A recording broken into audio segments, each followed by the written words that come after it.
Hey, we'd like to take a minute to thank our sponsor, Isotope, makers of software and plugins for audio repair, mixing, and mastering. We use Isotope products here at the High Gain. It's an important part of how we've been able to bottle pure podcast gold week after week. And guess what? Isotope offers 1 free month of Music Production Suite Pro, which has all the tools you need to mix, master, and repair audio. Also, you can get 10% off all other software using the promo code FRET10. That's FRET10.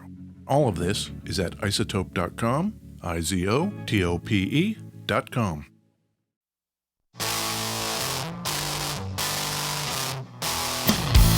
Hey, it's me, Edward Allen Peterson. Hi, Ed. It's me, John Kiltica. How are you, John? I'm doing fantabulous. Great. Yeah. Do you like my shirt? It's rainbowy. It is rainbowy. It says New Beverly Cinema, Quentin Tarantino's theater in L.A. Have you seen Once Upon a Time in Hollywood? Yeah. Where are we? We are in beautiful West Seattle on a lovely day. I walked up. I have my Wolverine 1,000-mile boots on for the hiking, you know. It's the High Gain Podcast. High Gain Podcast. Guitars and guitar-related stuff. Yeah, you sent me a thing and you're like, oh, it's an older Harmony, Back to Chicago. I always like those. I don't know, that pickguard is pretty slick. It's pretty cool. And it's a signature model or something? It is. Okay. Today we're going to be talking about a 1960 Roy Smeck signature Harmony guitar, also known as model H7208. But, you know, Roy Smeck. 1960, is that Truman? We go through this every time, and don't we suck? Like, I should know that, right? 60 was before JFK. We JFK both should know this. Yes, JFK came in 61, killed in 63. Was it Eisenhower or Truman? God damn it. It was Eisenhower. It was. Okay, yeah. Yeah. I looked up some Ike policies a while back.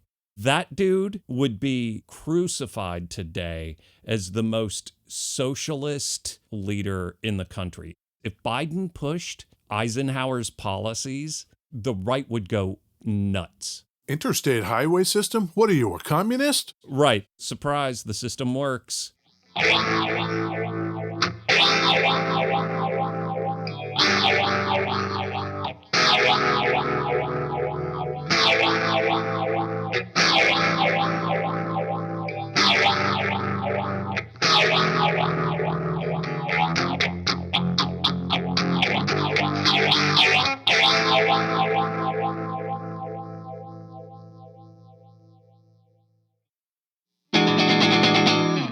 Beverages. Beverages in.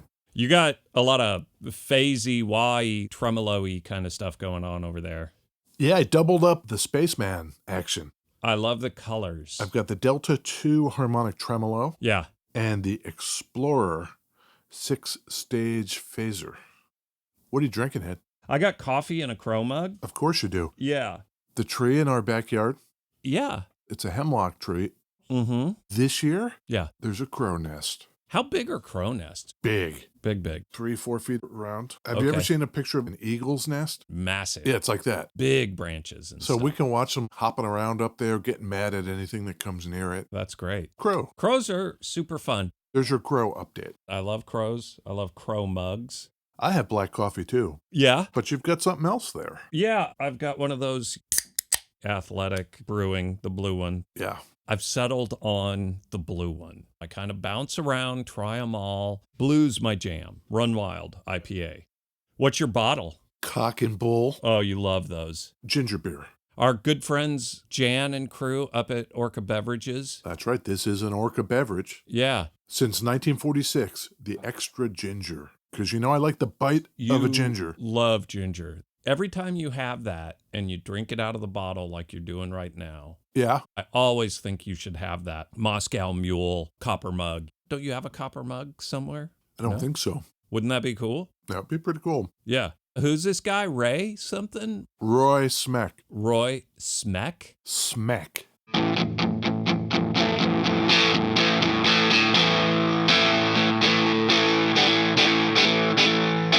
I assume volume tone. There's 4 controls on this thing. Do they go volume, tone, tone? Volume, tone, volume, tone. Volume, tone, volume, Let's tone. tell the peoples what we're looking at here. Yeah. It's a single cutaway hollow body. It's all chambered out inside of it. Okay, great. It's got 2 diamond gold foils with a snappy mid-century modern kind of diamond pattern in them. Yep. Over a pickguard that's all cut out like an explosion or like some kind of pop art. I think lightning bolt, but it's got the weird diamond shape in the center. Yeah. I love it. Pretty cool. For each pickup, there is a set of cupcake knobs, volume and tone. Yep. 1, 2, 3, 4 in a line. Yeah. On the upper bout, on the treble side, there is a cutaway. Uh-huh. And a tone lever. Yes. A 4-way tone lever. I can go all the way to the bridge side. Maybe I need a little something there. Uh-huh. Bridgy. And then all the way back to the other side. Those are positions like 1 and 4. So Yeah. there's 2 in the middle.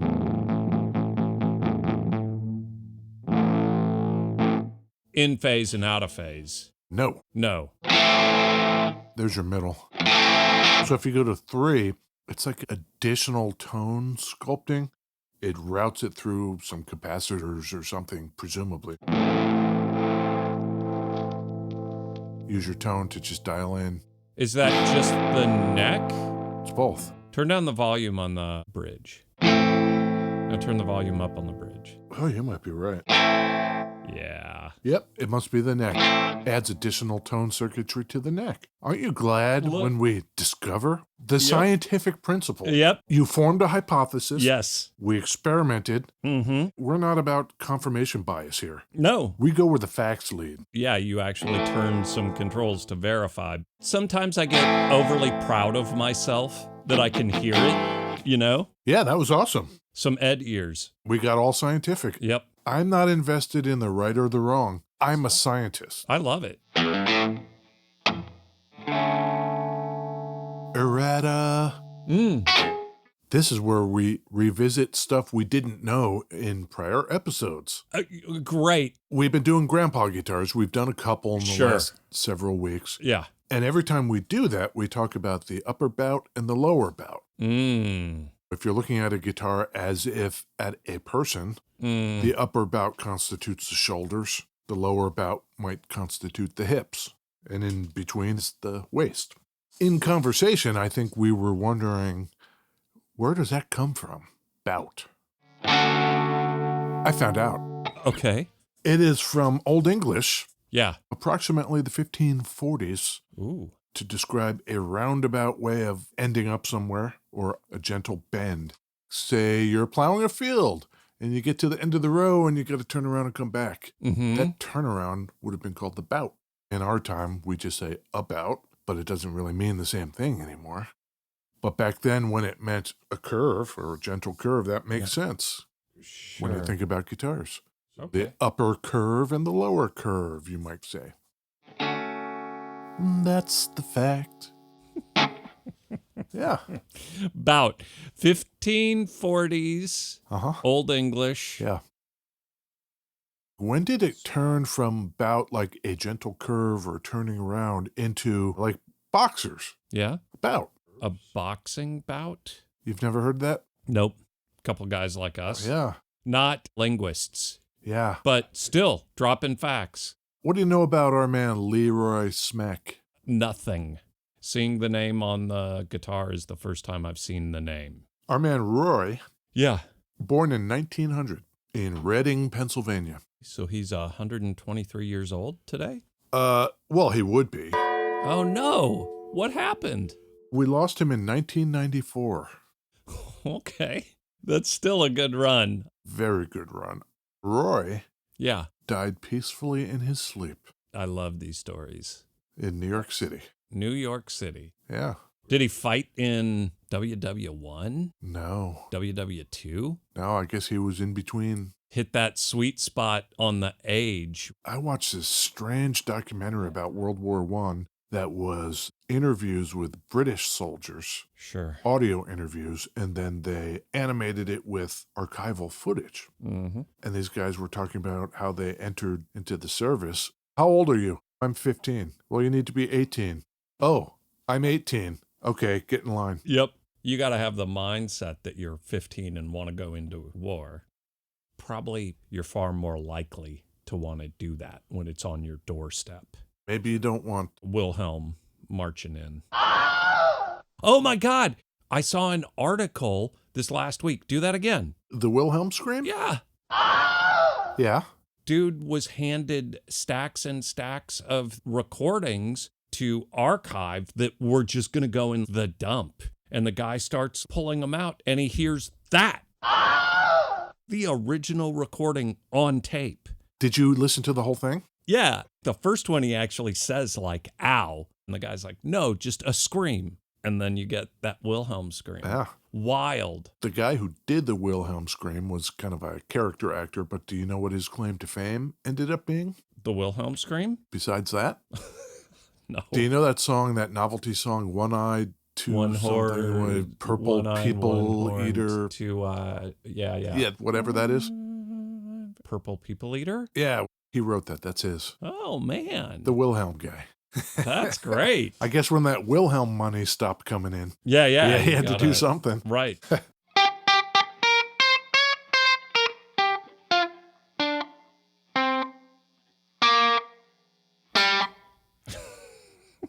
I don't know anything about Roy Smeck. He got his hands on any instrument he could play Yeah. that had strings on it Okay. and mastered it by the time he was very young, such that his first recording was for the Edison Company in 1921. Through his recording with the Edison Company, he caught the eye of filmmakers. Okay. He could play the banjo, he could play the uke. If it had strings, this guy was playing it. Okay. At this point, the birth of sound in film is happening. Talkies. We call those talkies. The talkies. Okay. But there's not sound on film yet. Sound on film is when they record a soundtrack onto the physical film. Got it. The other way around. You have to have a soundtrack and then you have to have a film and you have to figure out a way to synchronize. Yeah. Even modern digital stuff, when you go and edit video with audio in it, it's real easy to get out of sync. Can you imagine how difficult that was when it wasn't locked to the actual video track? Exactly. Oh my God. So in 1923, Roy Smeck is playing music in this film called Stringed Harmony. Great. And the technique they were using was called DeForest phonofilm. Everybody and their cousin had a different way of trying to sync film. Okay. This one was DeForest phonofilm. It premiered in New York City. From there, he catches the eye of the Warner Brothers. Okay. Who's that dude? You've just dropped a couple of things on me in the last 2 minutes of conversation. One, when you say soundtrack, that's literally referring to on the film, there's a track and it's the soundtrack. Oh, right. You can see the soundtrack on the film. Boom. That's one. And then the other one you said just now, he caught the eye of the Warner Brothers. Yes. That's literally like two brothers? A lot of them. Really? Yeah. I think there were 4. 4 brothers ran the studio. Back in their early 20s, they were getting in the biz like everybody else. Okay. Founders, Jack Warner, Harry Warner, Sam Warner, Albert Warner. 4. Huh. Yeah. So in 1926, the Warner Brothers... Sitting around, this Roy guy walks in. The story is, Okay. Warner Brothers are hanging out in a hotel in New York City. Mm-hmm. And they want to do some business. Hey, we're going to be making this film. We want it to be one of the first sound films, feature length, ever made. And they happen to mention that they want to have a whole bunch of shorts ahead of this. One of the guys they're meeting with is like, say, Mac. Great. You bust out that? Yeah. I love it. There's a guy upstairs. Do it in the voice. There's a guy upstairs, see? Okay. He can play anything. He'll do anything you want. Sure. Get him. Okay. So they call him. Yeah. Hey, bring all your instruments. Bring them down. We'll send a bellhop up to help you carry them. Mhm. Okay. He goes down. He plays some stuff for the Warner Brothers. And they're like, that's what we need. And so they make their feature-length film, which was Don Juan, starring actor John Barrymore. Mm. Wrong one. We lost John? 1892 to 1942. He was 50. So I mentioned there were various competing technologies for syncing the sound in the picture. The Warner Brothers used a different one. They used Vitaphone. Oh. great. They weren't using any of that phono film. No. It involved recording the sound on a disc like a record, but for some reason it played the sound from the inner groove out to the edge. And it had to be started by somebody good at that manually. Was this in films where they were talking? Yeah. That is insane. Oldie time stuff. In any event, one of the shorts was called His Pastimes. Okay. And it was our man Roy Smeck playing the ukulele. Yeah. And this being one of the first instances of a feature-length sound film, it made Smeck instant star. Yep. 26 years old, everybody knows who he is. A little before us, they would actually play newsreels. This is before the newsreels. Before that, yeah. Oh, here's some 26-year-old playing a ukulele. Sure. Not only was it a problem to sync that sound, it was a problem to amplify that sound in a theater loud enough. Somebody had to figure that out. Yep. There was a guy named Frederick R. Marion working on the problem with tons of others. He worked at Western Electric. He was responsible, when it got kind of ironed out, of bringing this technology over to Europe and converting theaters to handle the talkies. I love it. Our man Frederick R. Marion? Yes. My grandfather. Shut up. Yep. What? Yeah. What did he do? He was an engineer at Western Electric. Yeah. And he had a hand in converting theaters in Europe from the capacity to show silent films to handling the talkie sound. That's wild. Yeah. What's he up to these days? Grandpa? Yeah. I never knew him. We lost him? Died before I was born. I'm so sorry. Thank you very much. I have to tell you, these are always a joy, sitting down and chatting with John about guitars. Yeah. This is my favorite episode ever recorded. Nice. So this is a Harmony, right? This is made by Harmony. Okay. Roy Smeck, because it's his signature model. This was made exclusively for Montgomery Ward. What year? 1960 it came out. I couldn't find out how long it lasted. Maybe a season or two. I even went to the old Montgomery Ward catalogs and could only find it in 1 year, 1960. Who's the marketing genius who's it's 1960. The landscape is completely changing, and you've got this whole new generation of kids that are into this new rock and roll thing. And then the dude at Montgomery Ward is like, you know who we need? That guy who played the ukulele in 1926. To be fair, yeah, he would end up playing on over 500 recordings. I don't know. Any number of session musicians have left this fingerprint on modern music, and no one knows who the hell they are. Yeah. And to think you put a signature model out for this guy, Roy Smeck, what? Our man Smeck became so popular, he played at Franklin Delano Roosevelt's inaugural ball. He played at the coronation of King George VI.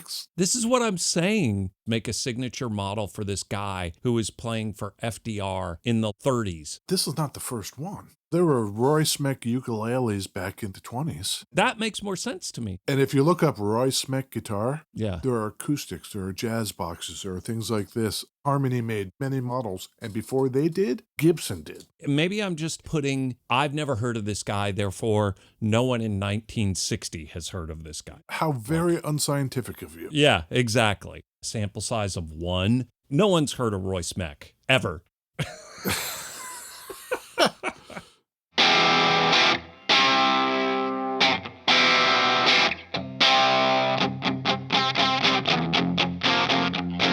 You know what Roy Smeck loved? Distortion. Distortion and phaser. Dig that, Roy. Double bound body, bound neck. Double bound top, single bound back. Oh, huh. Triple bound neck. Okay. This was maybe a little fancy. Yeah. Do you know how much it cost?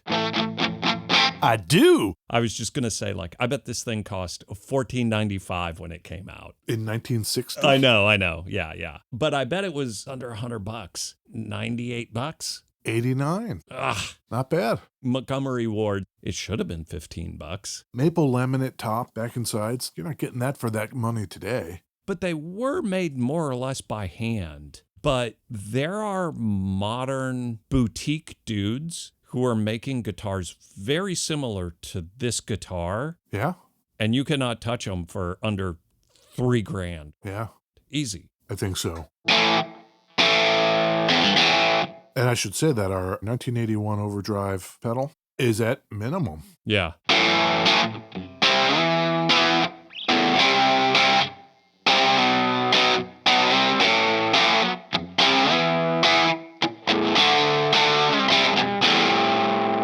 So, $89 in 1960. How much is that today, Ed? $1,232. $925. Yeah. You know what kids want for Christmas today? Because it's what I'd wanted for Christmas. So again, sample size of 1. Legos? Like PlayStation 5, $500. This guitar in a Montgomery Ward catalog sold for beginner musicians, more or less, is double that. That is a very expensive Christmas gift for a kid. Yeah. The majority of guitars, I think, were not impulse buys. No. The $2,000 number never strikes me as weird for a guitar when we're talking about like a Strat. It seems crazy to spend $1,000 on a Sears guitar. Okay, boomer. Well, Roy did play not Harmonies and Gibsons. He also played Martins. Okay. But he stopped early on because he tried to get an endorsement deal with Martin. Yeah. And Martin didn't do highfalutin endorsement deals. The most they would agree to for artists, we'll give you a 20% discount on guitars. Mm-hmm. And so he was like, okay, bye. Yeah, I guess. I think good for Martin. I think probably good for Roy. If Roy felt like he could go to Gibson and get a similar quality guitar with his name on it and he gets paid, whatever. His deal with Gibson, whatever that might have been, didn't last too long before the Harmony Boys came calling. Yeah? He was with them from that point on. Maybe Roy, who knows, he's getting into his 30s. He's thinking, I need the money. I got to make that bag. By the mid-70s, as Harmony itself started faltering as a company, that was the end of the Smeck stuff also. Into the 60s, as you start getting into Jimi Hendrix and Deep Purple, Montgomery Ward, Roy Smeck guitars didn't save them. Amazing. I really want a Stratocaster because Jimi Hendrix is amazing and he plays Stratocasters. Yeah. Okay, we got you a Roy Smeck. Who's he? Well, there's this ukulele video from the first talkie. Why do you hate me, Mom? You gotta try it. Try and decide. Is it hello or goodbye? Buy or deny? The Wizard of the Strings, Ed. Yeah. Roy Smeck. Uh-huh. He played them. Yep. He played everything. Right. This one is named after him. Great. Made by Harmony. Yep. 2 pickups, some knobs in the switch. DeArmond pickups. DeArmond. Yeah. Buy or deny. This one's the rare, John. Huh? Unequivocal. Huh? Buy. Like, Yeah. I love it. This thing is so cool looking. It's the coolest Harmony we've played. Hands down. It screams. It's got a bite to it. I love it. Yeah. Looking at it from the side, the top looks awesome. Figured maple. And that pickguard rules. You can't argue with some of the crazy mid-century modern designs we've seen on guitars. Still don't know anything about Roy Smeck. I mean, I know plenty about him now, I suppose. But the name on the guitar, whatever. What about you? This is a buy. Yeah. You already love the Chicago Boys. You already know about all the cool stuff Harmony was doing. Put this in the same bucket, and if you find one, buy it. Absolutely. And not for nothing? Yeah. You know how many times I've tuned this in this episode? 0. 0. And cranking on it like you've been beating on it. It's well made. Cool. So I'll take lots of pictures. The high gain on Instagram, everyone loves it. All the people are talking about how awesome the high gain's Instagram is. Are they? Oh, yeah, everyone. Is that scientific? Oh, yeah. We are so on point when it comes to building and maintaining our brand. We are hyper consumer focused. Yeah. When you think the high gain, you think influencers. I can barely influence my cat. The high gain pod at gmail.com. Oh, yeah. Patreon.com/thehighgain. We've got a website, The High Gain. That's right. .com. Right. And we are dedicated members of the Ruinous Media Network of music-related podcasts. When's the picnic? I don't know when the picnic is. I heard through the grapevine our man Joe is on tour. Uh-huh. So... I'm wondering if they had the picnic. And didn't invite us. Mm-hmm. Oh, yeah. That's what I'm starting to suspect. I think they're off on the roof, smoking their cigars. The C-suite boys, John and Ed over here in the coal mines, eating filet mignon at the barbecue. Lobster tail. Yeah, you guys want a deviled egg? Let's chew on that for a while. Oh, yeah. And I'll see you next week for another one. Okay, great. All right, cool. Bye. Bye.